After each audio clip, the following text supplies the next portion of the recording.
politics. Let's get to the basket of deplorables, and she could walk into an arena and shoot people in 1 second. But the context of this, the context is we are 58 days away. Brand new polling this morning. Here's a national poll from ABC and the Washington Post showing a 5-point Clinton lead. There have been other polls showing Trump on top, a close race, but right there, 46-41. 9-2 for the third-party candidates, a very competitive election nationally. NBC Wall Street Journal Marist has just released new polling showing in the four-way race, Donald Trump up 2 in Arizona, a dead heat. Donald Trump up 2 in Georgia, a dead heat. Donald Trump up 1 in Nevada, a dead heat. Hillary Clinton up 2 in New Hampshire, a dead heat. This on the heels of Quinnipiac polling in Florida, Ohio, North Carolina, and Pennsylvania that show very close races. Clinton up 5 in Pennsylvania, the others closer than that. 58 days out, toss-up. Yeah, it's a toss-up, and you can see that pressure, I think, on the different candidates with Hillary Clinton making that statement at that fundraiser. It wasn't an instance where we saw before with the 47% remark or they're clinging to guns and faith from Obama. You know, she was very openly doing that. I think she knows that there isn't a lot of enthusiasm for her candidacy, and there's also the thought among a lot of Democrats and voters generally that she'll win. So they very much need to gin up those supporters, and I think for Trump, he's got to do the same thing. I think that chip of complacency has sort of fallen off the shoulders of a lot of Democrats in the last week or two as these polls have tightened, especially the last 5 or 6 days. But to this point, you're right. You're right. Mitt Romney, he should have known, but that was a closed event. Someone popped up and got him on a cell phone. Somebody recorded the president when he said in Pennsylvania they cling to their guns and their God and their guns.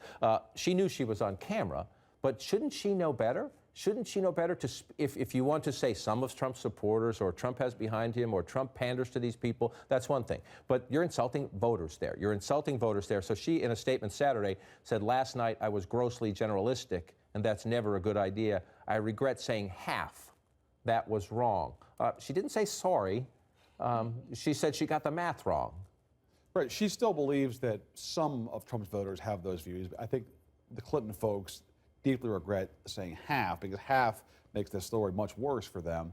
But I think they're actually okay having a larger conversation about race and Donald Trump, in part because of what you mentioned. It's a motivational tool for their voters. The biggest challenge she has now is not Donald Trump. This race, to me, is not a toss-up. She still has an advantage. The challenge that she does have, though, is motivating skeptical voters who hate Donald Trump but just aren't that into her. They're sitting on Gary Johnson or Jill Stein right now, or they're just claiming they're undecided or soft Clinton. It's getting them to the polls. This issue, litigating this question, is the kind of material that can get Clinton skeptics out to stop Trump.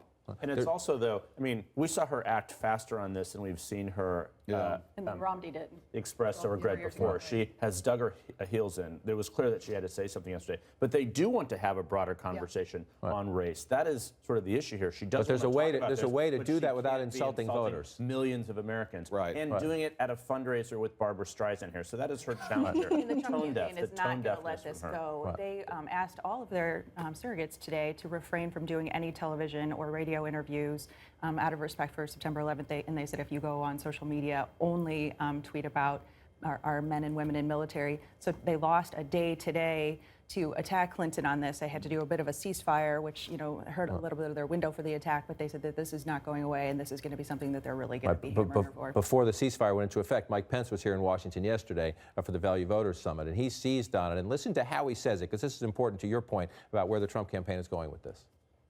The men and women who support Donald Trump's campaign are hardworking Americans. Farmers, coal miners, teachers, veterans, members of our law enforcement community. So let me just say from the bottom of my heart, Hillary, they are not a basket of anything. They are Americans, and they deserve your respect. It's very similar to what the Obama campaign did with the 47%. Exactly. Essentially saying, you know, you are insulting, mocking, showing your elitist disrespect for hardworking Americans. And it shows again how I think a lot of Democrats and a lot of them on the Clinton campaign do not understand what is driving the Trump campaign.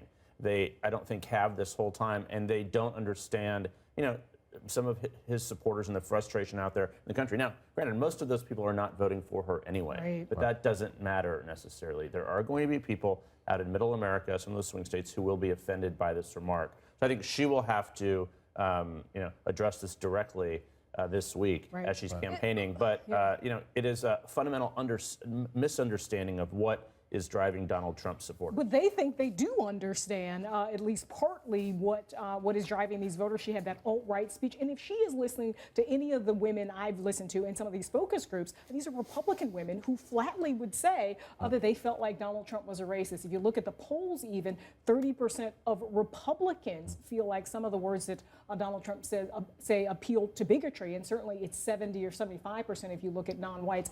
So they want to keep driving that message. I mean, I think with this sort of sorry, not sorry, it allows them to keep making that point that they think really binds the Obama coalition together. But this does really capture her shortcomings as a candidate. Right, there are better ways. It's hard to imagine Bill Clinton, George W. Bush, Barack Obama saying something like that, as Jeff pointed out, in front of Barbara Streisand at a New York fundraiser. And it just shows why a lot of Democrats fear this race is much closer than it should be. And everybody, remember, we're at the point in the campaign where everybody, primarily the candidates too, are exhausted. This is when you get tired, and this is when you make mistakes.